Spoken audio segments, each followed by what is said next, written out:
Good evening, everyone, and welcome to this Prana celebration for 2020, gearing towards the International Yoga Day. I'm Dr. Smita Prabhakar, your host for this event. Welcome to this journey, helping you to get towards a holistic yogic lifestyle. Prana, a blissful world. Prana is a voluntary initiative to encourage everyone to have a healthy lifestyle. Our aim is to let people become aware of health and wellness. We are spreading awareness towards creating a healthy and safe society. And yoga is the finest way to connect people around the world. Through the Prana initiative, we are connecting the world and keeping the awareness of health and wellness at the forefront. We will continue the efforts even after this International Yoga Day. Do not dwell in the past. Do not dream of the future. Concentrate the mind on the present moment. Buddha. Today, we have an introduction to this exact philosophy through Vipassana meditation by our practitioner, Mr. Manu Raghuvaran. He is going to take us through the introduction to this practice, experiencing and observing deep silence through meditation. This method of meditation has to be matured through consistent practice only. Now, a quick note, as we approach to the International Yoga Day celebrations on the 21st of June, please be aware that our timings will be from 8 p.m. to 9:30 p.m. and all of you are cordially invited to partake in the celebrations with us with some very famous personalities, yoga gurus, exciting yoga experiences, all in one power-packed evening. So please make sure that you do not miss out. Stay tuned and follow us on our social media channels and get all the information. Please make sure that you log in at the right time because it's going to be jam packed. So we have just 2 days to go. So please stay connected. Now, I'd like to introduce our special guest for the evening, Mr. Kumar, who has been residing in the UAE since 2000, employed as the COO, as finance and admin employer, Tumbai Education Division, Gulf Medical University, and he's also a Datta Kriya Yoga practitioner as the UAE and also the UAE coordinator for the Datta Kriya Yoga Center. I'd like to invite Mr. Kumar to address the viewers right now. Namaste to everyone. It is pleasure to be on this show, which is very auspicious for me because we are very close to the International Yoga Day. But I believe the celebrations is on with the great insight which Doctor has introduced.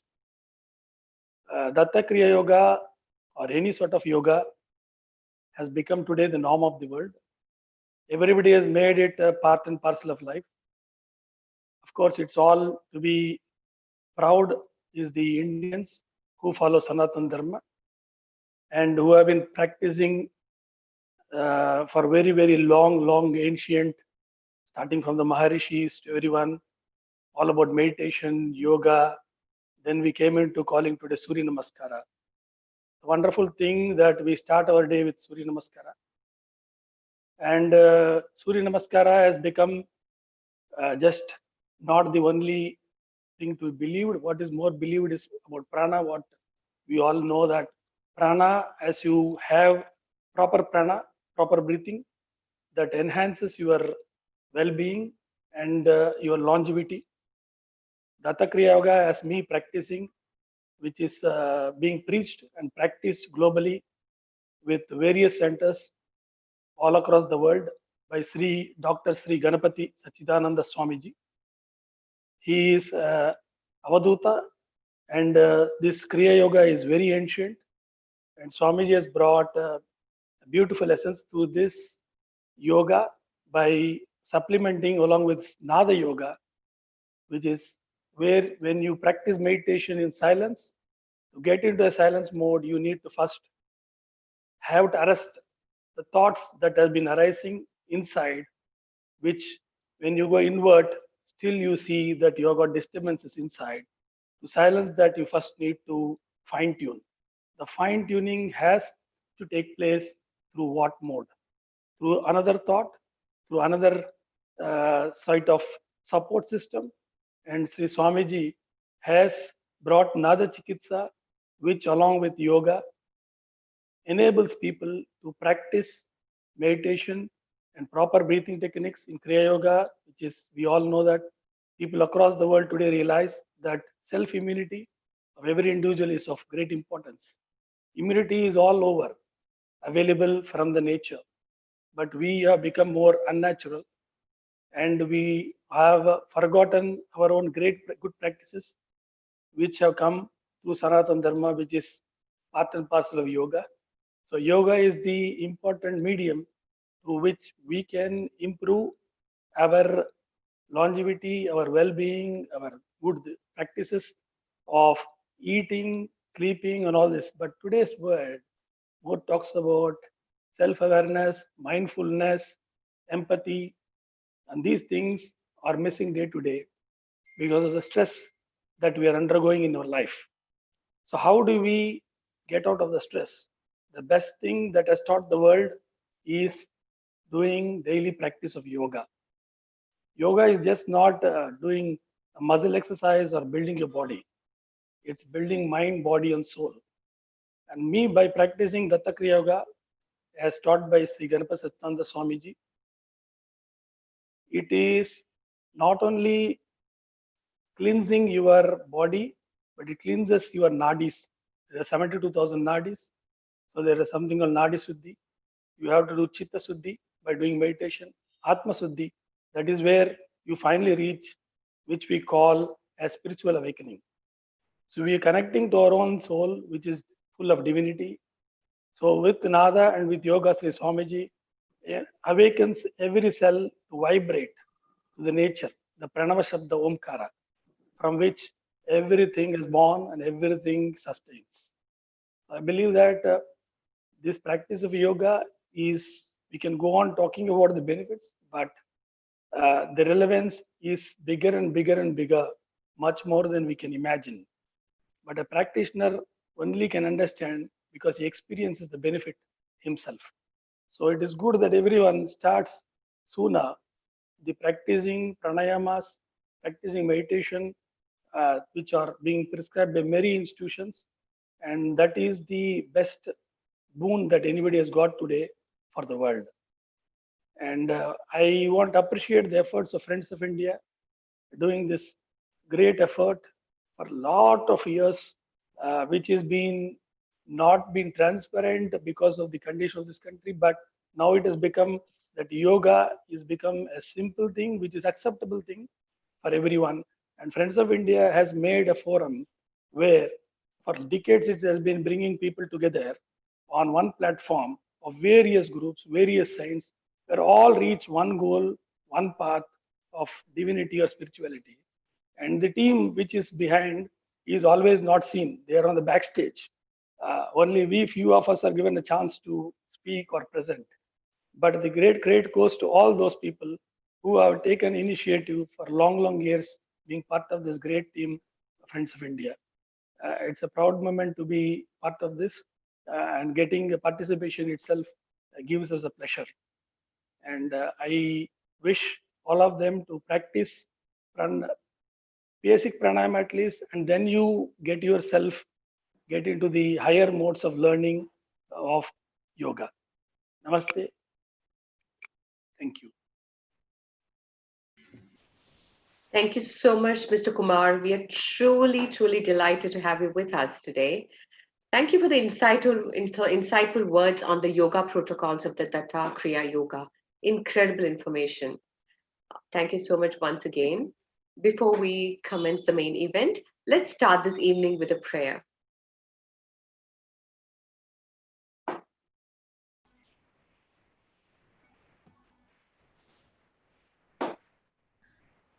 ॐ संगच्छध्वं संवदध्वं संवो मनांसि जानतां देवाभागं यथा पूर्वे सञ्जानना उपासते. May you move in harmony, speak in one voice, let your minds be in agreement, just as the ancient gods shared their portion of sacrifice. Thank you. Now I'd like to introduce our guru for the evening, Mr. Manu Raghuvaran. Mr. Manu has been practicing Vipassana meditation for 2 years. His education is BSc in Maths, BFA Applied Art and Design from College of Fine Arts, Trivandrum, Human Computer Interaction from IIT Mumbai. He's passionate about understanding human behavior, culture, and travel. Mr. Manu, who is living in the UAE since 2004, dedicates his time in nurturing creativity, art, design, entrepreneurship, technology among the youth. For the last 20 years, he has been working as a technology product design and development consultant. Please help me in welcoming Mr. Manu Raghuvaran.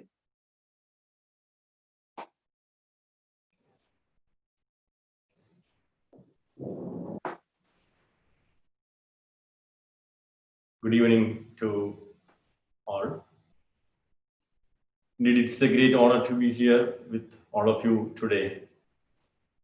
And as Kumarji introduced in the introduction speech, there are different dimensions to the practice of meditation. And meditation is a very, common term, and also it has been misused in different ways. And there are different type of practice, different traditions, different teachers, and etc. So there is a fundamental question we analyzing today, and in today's my discussion with you, mainly we will be looking at it from different aspect. It is not just a teaching section, but we'll be doing some exercises to understand what it is. So before one choose to meditate or practice yoga or whatever we do, or just for education or study or whatever we do, as human beings we are analytical and we want to be logical. So we think why we have to do it, or is it beneficial? And that is the fundamental of choosing an activity.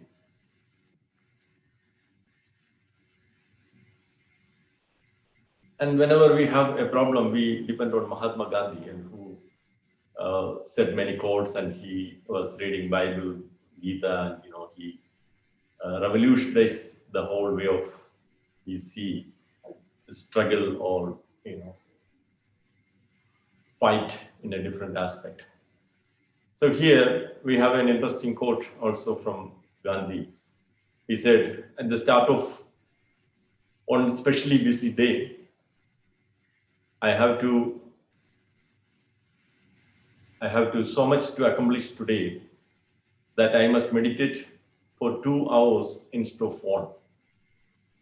So such an important person having that much of duties and responsibilities, saying that instead of 1 hour he has to spend 2 hours. It's a very interesting point to see what meditation could be. You can find a number of quotes from very famous people, politicians, or film stars, or CEOs, and etc. And we, of course, since we all have interest in spiritual practices and health benefits, we must have gone through many of them. Jiddu Krishnamurti, one of the famous scholar and philosopher of India, and he has written a book itself about meditation. It's very interesting to read, to see the different aspects. And he mentioned meditation is one of the greatest art in life, perhaps the greatest, and one cannot possibly learn it from anybody. That is the beauty of it. So that was another question. Okay, if we cannot learn, how we will understand it, or how somebody can teach such a good technique. But Jiddu Krishnamurti mentioned this in a different point of view, and he has a lot of different philosophical points about who's teaching and what is teaching, and all these things are one or things are different. It's a entirely different philosophical question, but it is an interesting to read as seekers of spirituality or health. I would like to ask one question to all of you, and probably it will be an interesting, even maybe you can respond in the Facebook, or our colleagues here can answer also. Why we have to study meditation, or why we have to practice meditation? Is there a need? Is it beneficial? Everybody is saying that it's good. And are we convinced that it's good for us?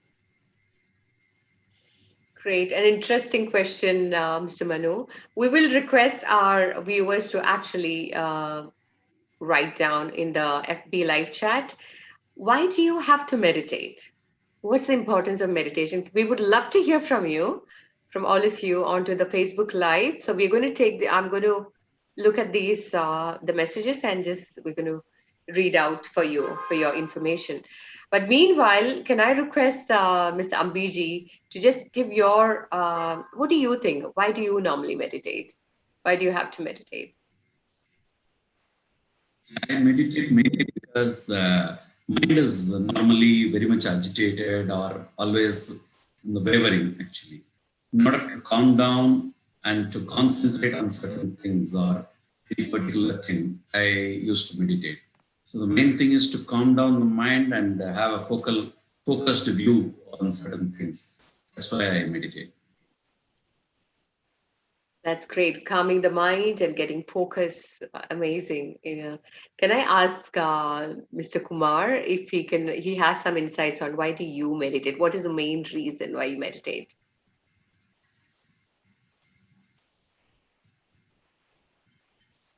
For me, meditation is like a booster. In the sense, it regenerates my energy back. What happens is when you are on a particular job, you basically do not know that you are draining yourself without even responding to certain facts which are around you, which are harming you. When you meditate, what happens? When I go back every day, I try to advise myself internally that I have to be introvert then extrovert. I don't react to the people who are external. When I do meditation, it makes me to help me to every day boost myself, and next day come back to be a more introvert than extrovert. So that capacity you get only when you do meditation. That's my first experience. That's interesting. See, it's so interesting, Mr. Manu. I would just like to bring in your notice that everybody's got different perspective about meditation, and everyone does meditation for a different reason. So Ambiji does it for calming, but Mr. Kumar does it for boosting energy. So it's like a completely different idea of meditation, right? So everyone has a different perspective about meditation, and they do meditation for a different reason. And I have some colleagues who have just mentioned that they come in for self-awareness. Meditation helps them in stress. This is something what I've received from some of the viewers. Insight, someone wants to focus, for helping in the sleep. And secondary benefits of meditation, I think a lot of people do it for improving their relationships as well. So yes, varied reasons for people doing meditation. Over to you, Mr. Manu. Thank you very much for such insights, and so it also bring us to one point where we found that there is just type positions or like opposite directions of meditation. Okay, so it can be made for boosting yourself into a higher level, or maybe contemplating more insight and different aspects of it. And mostly, this is a searchable area. Maybe after this session also, you can keep looking at it. Or even if we know, sometimes we do like that. And even if we know certain answer, we keep on asking these questions to different people, expecting different, answers. That's the way we learn things, and we improvise. Maybe on the course of thing, and I also seen that people change their perspective towards the subject. maybe some people come to the meditation for calming down the mind. They are very aggressive, or they do a lot of mistakes, and they want a little bit of slowness. Or maybe some people say, "Or I'm very slow. I need to push it up a little bit more energy, and so I need to do." But on the course, maybe they find their own way and they settle down on certain practices. This is a common thing. So there is nothing unusual about why we have to learn for a particular reason. But however, if you search or if you look into it, now, for example, we asked two people and two people have different perspective. And if we ask 1,000 people, and 1,000 people will have different perspective about why they have to meditate, and based on their own personal goals and their own previous knowledge and informations given to them, and etc. And situations and countries and languages and practices, familiarity, etc. But one thing is common. Meditation is a practice. It is everywhere in some form or other it exists. Whether it is in India or it is in Japan or in America or Europe, or anywhere you go, you will see people doing one form or another form of meditation. And also in terms of religious perspective, and every believers have their own way of meditating. And for the reasons, as we discussed some points, people do it for primary benefits, like increasing self-awareness, reducing the stress, anxiety, controlling the anxiety levels, getting rid of addictions, habit patterns, memory-related stuff, improving the memories, mind focus, sleep, improve relationships, or controlling the anger, improvising the compassion and trying to be good, more good, increasing the level of happiness, mindfulness, insight, etc. But if you ask a trained guru or a very much experienced person about why they have spent many years in meditation, they will have a different perspective. They will be looking at a perspective from a moksha point of view or a liberation point of view. So there is different belief systems where we think we have birth, rebirth, cycle of situations where we come back to the same situation again, and we need to somehow relieve from this situation using our knowledge or wisdom. And also from this, we are very clear that why we have different type of meditations, because different people will see different results and they expect different type of outcomes. So they need to practice in different ways. But however, we know many techniques from centuries, very popular, and there are many gurus and a set of knowledge available in terms of books and practices and discussions, and still it is very rigorously practicing in different parts in different ways. But as human beings, we have limited time and we cannot practice everything for it. So very, very, very much a analytical study of what needs to be done and what is beneficial is very important when you choose a meditative practice. And I'm sure that this program itself, there are different type of meditations introduced, and everyone has its own benefits and its own methods, and we cannot say something is extremely good or something is extremely bad, but it is more of a personal choice. That is what I would suggest. In today, what we're looking at mainly is the aspect of a particular type of meditation, which is practiced more than 2,500 years. It's called Vipassana meditation. And many of you may be familiar with the word and you must have understanding about that. But for the common understanding, I'll be going through certain points which may be very basic as well. But maybe you will find it beneficial. If you already know, I apologize for that. You just listen to me. Okay, and that's also another way of understanding it. It increases our patience. So to communicate it very easily, it is a very complex subject, as you know. To talk something about which has been already discussed many times. Very different arguments are there. So in simple terms, it is something like, I would say, like, if you go for learning swimming, you need to start somewhere. Okay, you need to get into the pool, and you need to start work on improvising it, and till you get into a good swimmer. But if you look at the water as a subject, it's very vast. Like, there are oceans and a lot of pools with the different sizes. There are very depth situations. But as a practice, we cannot learn in every go to every pool and learn. We will learn in a small swimming pool. We practice, we familiarize with the water. Then we drink some water, and finally we know how to manage the water. Then after that, we don't need that small pool or the tools which we use. Like, maybe you use some balloons or, the tubes to float, and maybe some teacher will guide you, okay, put this way or put that way.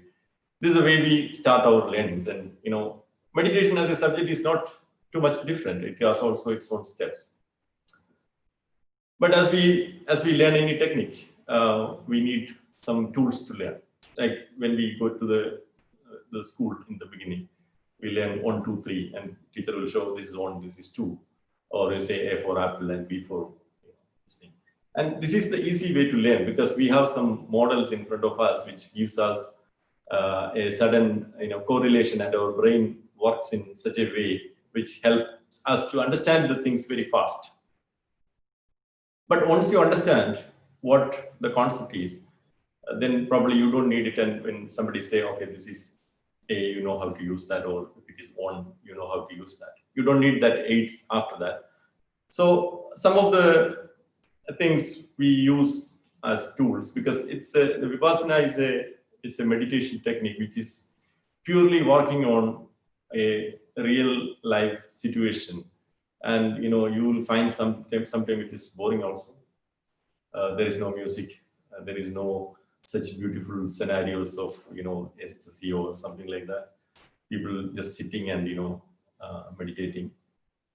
But once you get into the depth of understanding of this technique, then you will find it more enjoyable. But sometimes initially it will be a bit difficult to understand. Maybe some people will never get into that understanding of, okay, is it doable? So that's why we need to take into small steps and don't get into too much learning chunk in one slot and get lost. So what it's basically Vipassana is about, and the word Vipassana, and I don't need to explain you that too much. It basically the word meaning, it's basically a Pali word, and that's the language used in those times in India, along with Sanskrit, of course. Vipassana means vipassana. So it says see things, or see things very clearly, or you can say an insight. So it's basically helping you to see things very clearly. So then there is a question, okay, are we seeing is not clear, or any problem with our vision? Most of the insights what we have basically work from our own, you can just call it as an information perspective. So our senses gives a lot of information. We study, we learn, we read, and we watch, and every day, floods of information comes. And today's time, if you see a human being consume news or information, videos and voices, a tremendous amount of information coming to us, and maybe we need like machine learning or artificial intelligence to segregate and put it in the right places where it comes, unlike old times. And we expanded so fast in terms of communication and media, so which gives us a lot of inputs, which we have a responsibility to process also. So basically, there are different definitions, but this definition is a word meaning. But basically, Vipassana just means it's a discipline of or practice, and we'll be looking into this more detail. But as I told you, this works on a real objects. So there is no verbalization, or there is no music, or there is no recitation. So it's very difficult to get your mind concentrated without these tools, which normally we use, like counting, or you use some mantra, or you use some image or an icon. Then it becomes easy for us to concentrate in some other techniques which normally practice. But in Vipassana, what happens is we don't use that much of visualization or no visualization, because the concept is you need to work on the reality. So what is the reality? Reality is around us, and we are not going to live in a forest or some scenic place forever. And we need to, that is good in pictures, but we need to come back to the reality of our day-to-day things. And we have people around us, we have situations around us, and that creates a lot of issues in our mind, and we need to manage it. So Vipassana is a technique which, by practicing it, you don't need to run away anywhere, and you can just face it, but with the more control. This is what basically do. And this is a short section of 30 or 40 minutes total, but there is a limitation for our communication. But I just wanted to give you a fair introduction, and also I want to tell you that if you have a plan to practice it and give justice to this practice, understand it properly from the right people who are practicing, and there are very established good practitioners. It is accessible. So that is one note on top of that. And at the end of the session, I'll be giving you some directions how you can proceed with this. Because this technique has to be learned from in its pure form to get the benefit, because it has been a very well thought, very disciplined, and very structured method of practice, which you will reveal that there is a full science behind it, and maybe many psychological thoughts and about the mind and body, or mind and matter. Maybe because of the language or something, many people, especially in the West, etc., not understand it on that time. But if you go through this structure of this, how this meditation works, it's very structured and very well thought, and it has to be absorbed or acquired as it is. Okay. So there is a little bit of work involved in that. So before we proceed further, as I told you, this technique is work in reality. So there is nothing much we can learn without, like just by reading books. And as I told you, the example of swimming, like whatever the books you read, finally you need to get into the water and swim. That is the best way to learn. So today we will start this section with a small exercise. I want all your participation, because otherwise it is very, very dry and very difficult to understand. Also, it may be simple, because there is nothing new. I mean, whatever the tools we use in Vipassana are with us or with you. So you don't need to bring any special tool or any musical instrument or anything to practice. Anywhere you have a place to sit comfortably, you can do, and it is not mandatory that you need to sit in X or Y position. But for the comfort, whenever you do meditation, you can sit in a symmetrical position. There is some reason behind it. I'll tell you later. But it is not mandatory that you need to take a particular posture for that. If you sit in straight and with the hands like this, okay, hands on your leg, okay, but make sure you have a straight body structure and your back is straight and such a way that you sit comfortably. So in the exercises we going to do, you just please mention, keep this one. So we're going to do a 1 minute exercise now. Okay. So for the easiness of the practice, and there is a lot of limitations because we are doing it through virtually, but I suggest all of you be prepared to do that in now. Okay. There is no harm in doing that. Just don't be just a listener. Just get involved. I'll be playing on small video, and video there is nothing to see. It is just a black screen, but there is an audio, okay, which will play 3 bells at the beginning to tell you that the practice start that point. So in 60 seconds, another 3 bells will come. Maybe I'll give you 1 or 2 small instructions, but just ignore that. It's okay. So we start now. Yes. So I will play this video. Let me share the screen.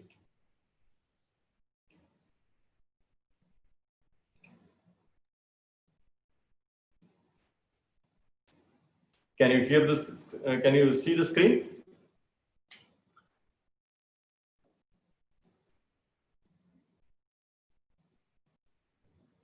So basically what we do here is we just need to sit silent. It is not so difficult. Okay. But silent in sense, let us be very, give a justice to the silence. In the available situations where you are sitting, just sit comfortably, as I told you. And maybe if you wear specs, you can maybe remove it because you're not going to see anything, and you can gently close the eyes and mouth and just listen to the first bell and stay silent for 1 minute. That's the challenge we're going to do now. Okay, let us start now. Okay. So I'm playing the video. You will hear the bell. Then when the second bell rings, I'll start again. It is 1 minute.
So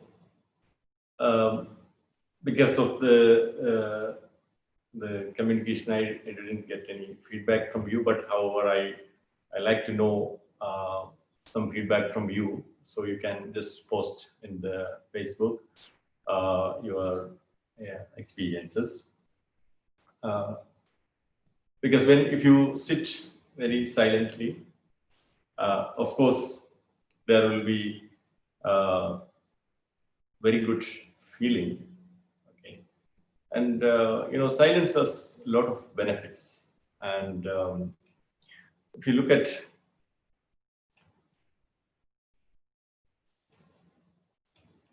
the silence, it is very difficult sometimes to sit silent. And we have many hobbies like music and sports, and a lot of things we do, reading and etc. etc. But if somebody asks, okay, what's your hobby, and never somebody say that. Very rare chances people say that silence is my hobby or the silence I practice, right? But it is always with us, and it can give you tremendous benefits to understand your mind, to understand yourself. And also sometimes we feel that we take long time, even if it is 1 minute, sometimes we feel like we sit for 2 minutes or 5 minutes. But normally if you do some active action, we will not feel that much. Why it is happening so?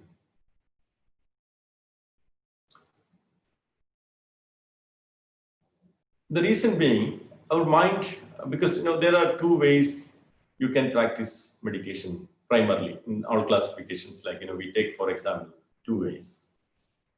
One is active meditation, and one is passive meditation, you can say. And there are methods like you go with the movement, like Tai Chi and stuff like that. So you go with the movements, or you simply play a musical instrument. You are meditating also. Or you just simply walking or backing workouts, and all these are forms of meditation. And also there are passive meditation, which is like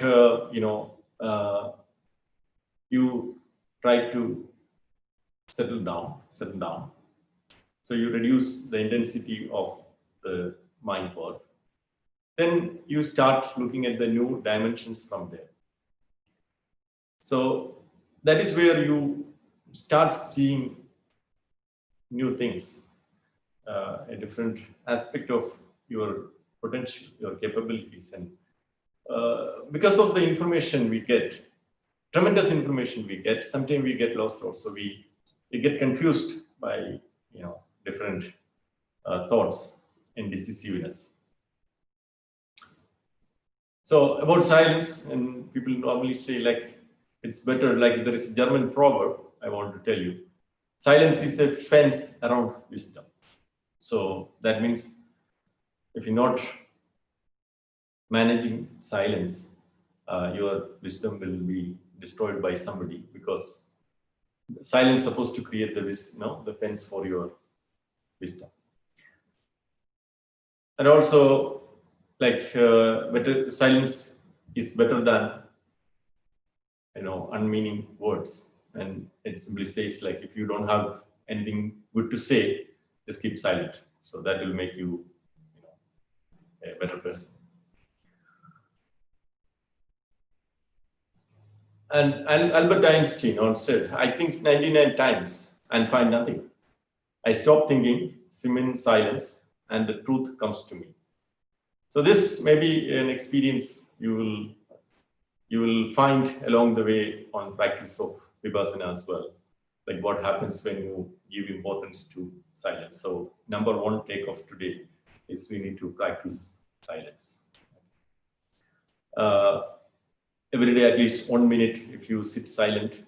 Sometimes we do unintentionally, like when we have problems, when we are so much frustrated, we think of sitting a minute and come back to the situations.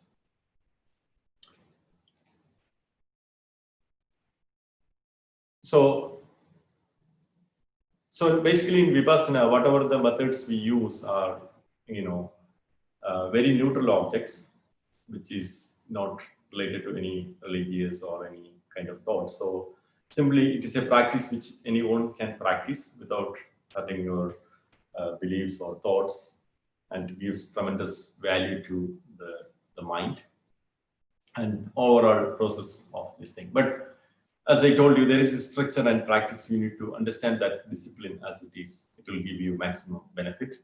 So whatever the time you invest in meditation will be giving you more benefit in that way by practicing it in the right way. So we need to find understand the technique very clearly. This is very important.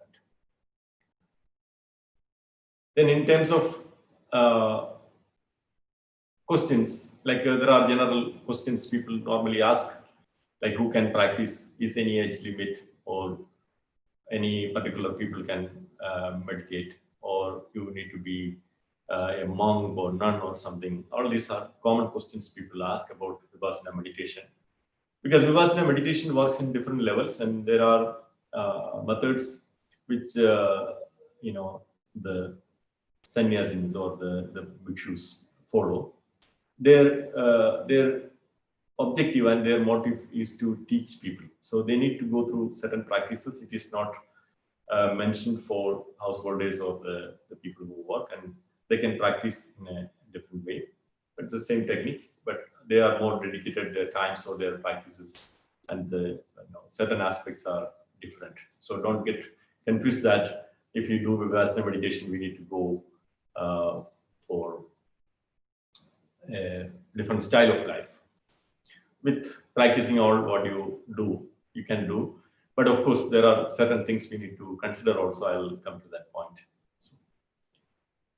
So sometimes, when what happens is basically, you need to start working with the tools within your body, because it is always with you, and you know that it is a reality, and that is how you experiencing reality. So when you work with the real objects, you know that, okay, this happened to me, and it is not something which somebody else told. And that is one of the, tricky part in meditation, because it cannot be taught as other techniques, because it has to go through the practice, and you need to learn it by yourself. And every individual, when they practice, they get different sort of paths, but it's easy, and it needs only discipline and dedication. You can find it, and it will give you benefits. So in certain techniques, like, see, for example, when you say a visual or a chanting or something, fundamentally we are not addressing that issue of addressing a problem. We are actually diverting our mind. That is how we get concentrated. But in Vipassana, what happens is, like, even in initial exercises, you will be practicing the reality within your body structure and the elements in your body. So you will experience. So once you experience from your body a truth, that is truth for you, and it is not something which somebody told that, okay, this is. So we believe in science, or we believe in books, or we believe in history and whatever, and sometimes we find that all these are not so true as we learn, and there are new things come up, or it is told in a very twisted or different way. So it's always good to work with the real objects, so you get conviction in every step you walk along the path. And another important question people ask, like, how long you need to practice, and it is a habit, and you need to make it like a habit of a regular meditation that gives you benefit. And if you it's very irrelevant to see that aspect, that, okay, what we get out of it, or what we get in tomorrow. You get, as you walk the path, you get the benefits on the way. There is no credit. So that's what our guru told us, and we also believe in that. You get benefits in different way, from sharpening your mind to focusing more on the jobs or your duties, by understanding clearly your responsibilities and objectives, and defining your purpose and everything within you, without much interactions or influence. So this gives you more confidence, and it makes you a more better individual, and you lead a better life. And of course, when you in every journey, like you say, I can say, okay, there is something available in XYZ place, and I can show you the path. But you need to go there to get that, and you need to get into the bus or train or car, and you need to start that journey. Then once you started the journey, and there is every possibility that you will reach in that point in some point of time. But if you not started, and there is no possibility also, that's a different way of looking at it. You can start, and whatever the time you can spend, 15 minutes, okay, in the beginning, and morning and evening, if you can spend that will also give you a lot of benefits, and then you can gradually increase to more time, and you can go for a systematic study of Vipassana to get more mature in the faculty of your work. And the basic learning in this, because people, why this technique has been invented, a little bit background about how this came to the practice. You all know the story of Gautama the Buddha, and Buddha is this word which means in Pali that an enlightened person. It is not mentioning a particular person. Gautama as the name of the person, we all know the story of his background. And he was a prince, and he he never experienced the distress in life, and he was living in such a situation in the palace. And once he came across certain situations where he found that people are suffering, and they have worries, and they cannot come out from this.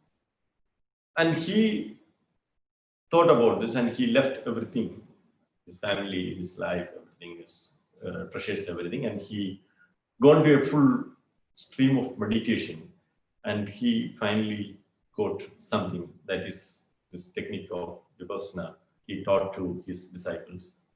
And that has been documented and made through many years, and in over a period of time it got distracted through many different ways. But now again, it is coming back with the help of certain people who dedicate their time and energy in popularizing it. So it is more easily accessible now, and I'll be giving you some brief about how you can practice it from the in a good way from the good teachers. So the fundamental issue of the concept is basically in Pali it's called dukkha, okay, and the sorrow.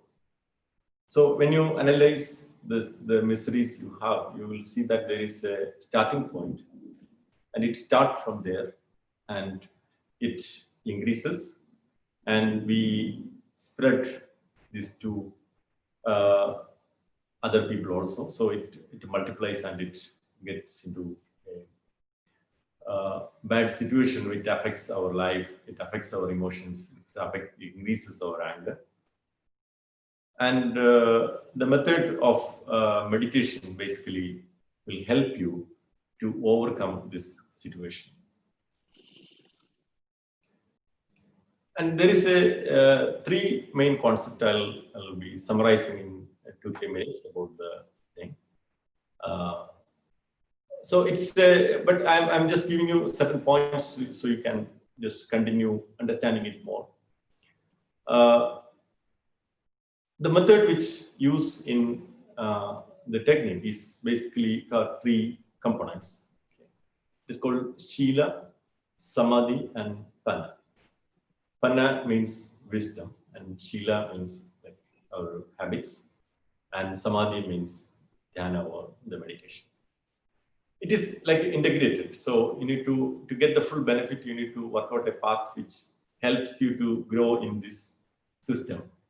So in the Shila, you practice good habits, like you should not lie, like try to say or be honest, or don't steal, or don't kill somebody, and all this kind of benefit. There are 5 Shilas primarily you need to practice, or you need to grow in that path to get into the stream. Then there is a meditation which helps you to understand the reality, and you need to practice it and mature it. Then that is how you reach into Panna, that's the wisdom. So the sufferings are there just because we are ignorant, and because of our ignorance, it creates sufferings to us. And once you reveal that, what is that sufferings and how it exists, and you are in the path of wisdom, and you will be overcoming all these sufferings you have eventually. So that's the Vipassana way of doing things. And there is a lot of things you need to understand to get it fully. So how you can do that? Okay. I just want to ask Smita one question. How much time we have now left? I think we are almost done. We just need to be mindful of time. So I think we can conclude the session. Yes. No problem. So I hope that we will get more opportunities to interact, and I'll summarize with a few points. And I think I've given you some basic introduction about Vipassana. And you may ask a few questions like how we can build it up further. And there are certain organizations. There is Vipassana Research Institute, which is founded by S.N. Goenka. He is one of the prominent teachers of our time, and the method of the teachings he developed is available throughout the centers. And I'll be sharing you the website of the Vipassana Research Institute also.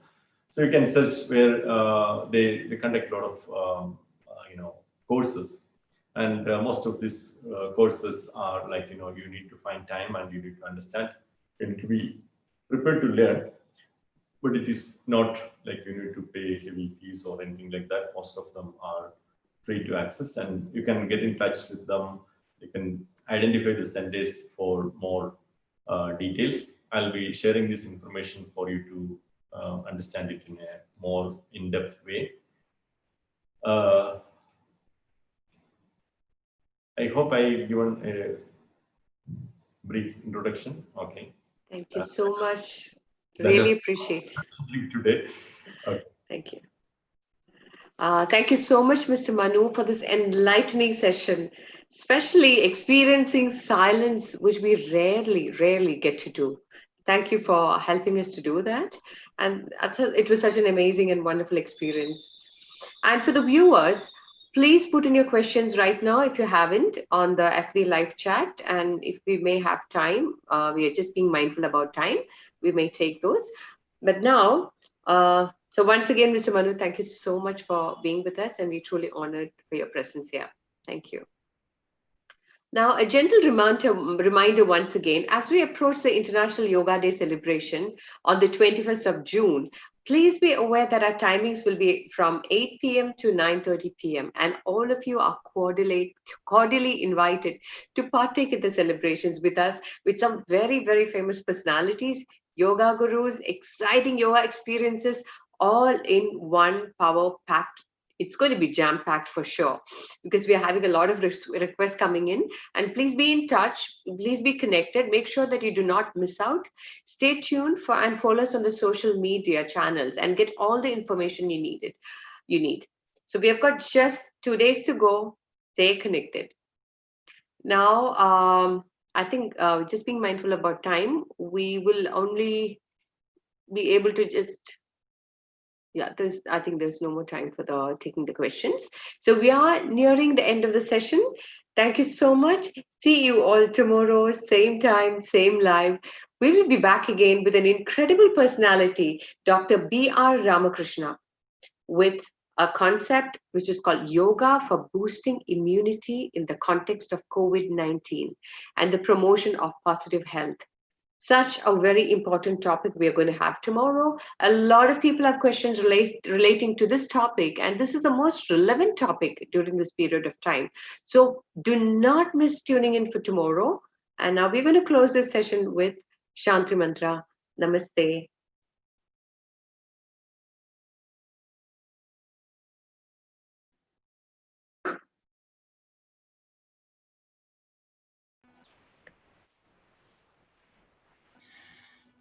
सर्वे भवन्तु सुखिनः सर्वे सन्तु निरामया सर्वे भद्राणि पश्यन्तु मा कश्चित् दुःखभाग् भवेत्. Om Shanti Shanti Shanti. Let all be happy, let all be healthy, let all see the good in others, let no one suffer from unhappiness.